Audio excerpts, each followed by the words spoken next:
Ko Lani Daniels, rau ko mea motu tonu ngā toa I te ao, rā watahi I eke panuku I wā rāua whawhai I te whakataetai Wahine Toa to Bout ki Whangārei I te mutuna wiki nei.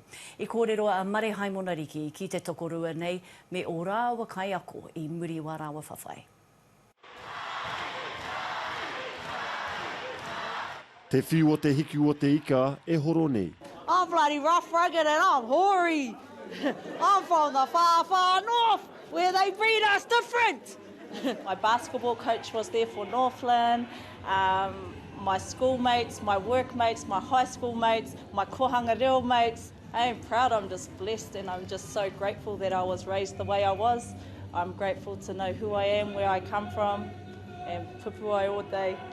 Koni atu I te kotahi mano e rua rau tāngata I ikapahi atu ki Makai Stadium I Whangārei, ko te ihu o Lani Daniels I puta ake I tōna hōriri no ahi tereiria, kia eke ko ia te toa IBF I te wāhanga iwa te kau ira whitu kiro karamu te taumaha, I te wāhanga whitu te kau mā whā ira whā kiro karamu anō hoki.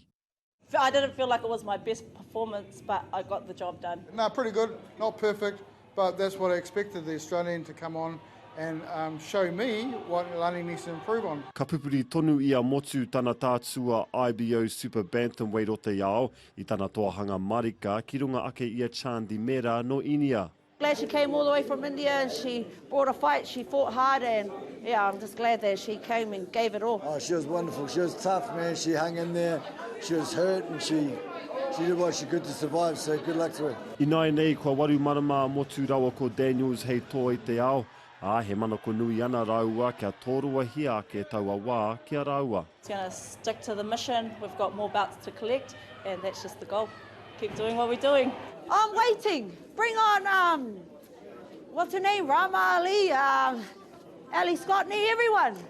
I want them all in that division. Ko te pangoro o Makai Stadium e tohu ana, he tōhanga nui tēnei mo e nei kai whawhai no kai taia, no pipi wai hoki, ka mutu he tōhanga mo te Tai Tokerau whānui. Mare Haimona-Riki, te ao mārama.